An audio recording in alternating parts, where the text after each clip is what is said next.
कहते हैं बिरादर बिरादर बिरादर।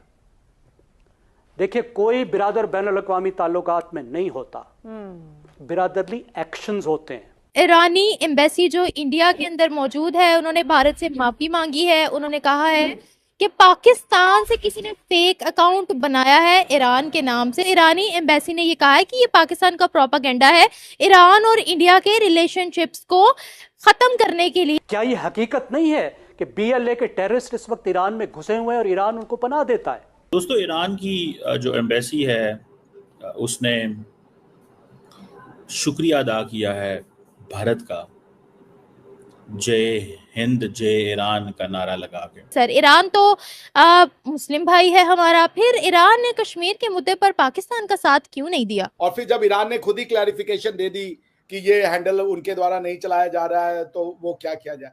ये एक बड़ी एक्स्ट्राऑर्डिनरी चीज़ है। पाकिस्तान शायद समझता है कि ये नहीं होना चाहिए था, ईरान को समझना चाहिए। तो ईरान को इंडिया की इतनी जरूरत क्यों है? इंडिया का ये कहना है कि ऑपरेशन सिंदूर के बाद से पाकिस्तान ने प्रोपागेंडा शुरू कर दिया है और पाकिस्तान चाहता है कि किसी न किसी तरीके से जो भारत के दोस्त हैं उन सब की दोस्ती में दरार लाई जाए। और मैं आपको ये भी बता दूं कि ईरान ने अंडर हैंड पाकिस्तान पे 50 साल से ये जोर डाला हुआ है कि आप कश्मीर को भूल जाएं, आप इंडिया से पहले सीधे अपने तल्लुकात करें ताकि मेरा ट्रेड बहाल हो जाए। जो आप इस्लामी बातें करते हैं, इस पे भी सोचिए। इनको लगेगा कि यार चलो हम प्रोपेगेंडा करेंगे, ईरान को पता ही नहीं चलेगा। आज ईरान ने भी पाकिस्तान के मुंह पे थूक दिया। जय हिंद दोस्तों, स्वागत है एक और वीडियो में। दोस्तों, भारत में ईरानी दूतावास ने हाल ही में एक बयान जारी किया है जिसमें कहा गया है कि कुछ सोशल मीडिया अकाउंट्स जो खुद को ईरान से संबंधित बताते हैं वे भारत विरोधी बातें फैला रहे हैं। दूतावास ने स्पष्ट किया है कि ये अकाउंट्स फर्जी हैं और ईरान सरकार या उसके आधिकारिक रुख का प्रतिनिधित्व नहीं करते हैं। दूतावास ने यह भी कहा है कि ये फर्जी अकाउंट्स ईरान और भारत के बीच संबंधों को खराब करने की कोशिश कर रहे हैं।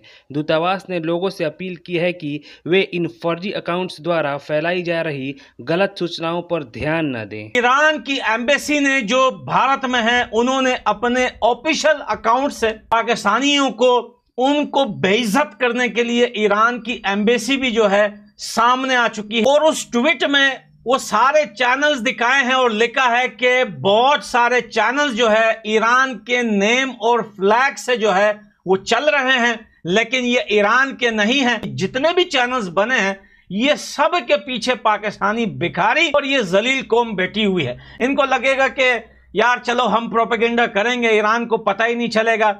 आज ईरान ने भी पाकिस्तान के मुंह पे थूक दिया।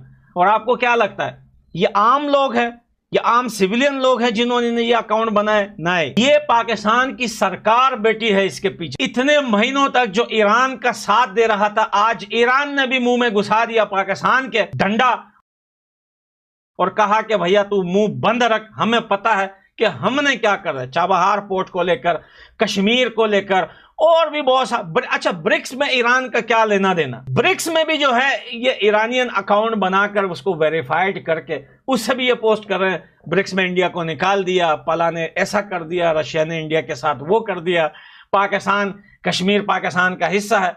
लेकिन ईरान की एम्बेसी इस बात पर मजबूर हुई कि वो आकर ट्वीट करे। ईरान की कोई औकात नहीं है इंडिया के आगे। इंडिया चाहे तो ईरान के साथ सारे संबंध आज ही तोड़ सकता है। कोई फायदा ईरान से इंडिया को नहीं है। ये तो एक फ्रेंडशिप लेवल है, लोग रिस्पेक्ट करते हैं ईरान की, तो ये चाहते हैं कि वो भी टूट जाए। चाबहार का एक छोटा सा इन्वेस्टमेंट है, ये चाहते हैं कि वो भी टूट जाए। ईरानी एम्बेसी जो इंडिया के अंदर मौजूद है, उन्होंने भारत से माफी मांगी है। उन्होंने कहा है कि पाकिस्तान से किसी ने फेक अकाउंट बनाया है ईरान के नाम से, जिसपे ईरान के सुप्रीम लीडर की फोटो भी लगाई हुई है, ईरान के झंडे की भी फोटो लगाई हुई है और उसमें एक मैप इशू किया गया है जिसमें ये दिखाया गया है कि पूरा का पूरा जम्मू कश्मीर पाकिस्तान की मलकियत है, पाकिस्तान का हिस्सा, और चाइना का वो इलाका जो भारत के पास है उसको भी पूरा का पूरा चाइना का पार्ट दिखा दिया गया है। तो ईरानी एम्बेसी ने ये कहा है कि ये पाकिस्तान का प्रोपागेंडा है ईरान और इंडिया के रिलेशनशिप्स को खत्म करने के लिए या फिर ईरान और इंडिया के रिलेशनशिप्स को खराब करने के लिए। सर, ईरान तो मुस्लिम भाई है हमारा, फिर ईरान ने कश्मीर के मुद्दे पर पाकिस्तान का साथ क्यों नहीं दिया? फिर हम ईरान की बात करें तो ईरान भारत का इतना साथ क्यों दे रहा है? ईरान को भारत की इतनी जरूरत क्यों है? अगर देखा जाए तो पाकिस्तान पाकिस्तान ने कहा कि ईरान के अंदर जो है वो हमारे मुस्लिम भाई मौजूद हैं, हम जो है वो फ्रंट पेज पर आकर उनका साथ देंगे। बेशक उस तरीके से उनकी हेल्प नहीं की गई, लेकिन जुबान से हर किसी ने यही कहा कि हम ईरान के साथ खड़े हैं।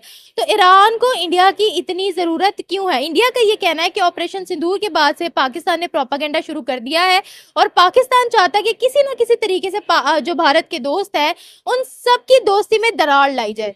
मैं सबसे पहले ये ईरानी सुप्रीम लीडर जो है, हम उनकी हमेशा तारीफ करते हैं। जब से ये इसराइल का मामला हुआ है, जो उन्होंने इसराइल को छोड़ के कतर में, जो अमेरिका पे भी, क्योंकि कतर पे हमला नहीं किया था उन्होंने, हम उनको एक बहादुर आदमी समझते हैं। तो वो बहादुरी इंडिया को भी दिखाएं। आपको इंडिया की जरूरत नहीं है, आप ये ज़हन में रखें। ईरान वालों को हमारी ईरानी समझ नहीं आएगी, मगर उधर पैगाम पहुंचेगा जिनको हमने पैगाम पहुंचाना है इंडिया वालों को, कि आप ये ज़हन में रखें कि मुसलमान आपस में बाई बाई हैं। चाहे इनको देर से समझ आए, चाहे बहुत देर से समझ आए, ये समझ आ जाएगी और आ जानी है। और आप भी ये समझ लें इंडिया वालों, ये ईरान ने अगर माफी मांगी है, इसमें भी उसकी कोई यानी कि कोई प्लानिंग होगी।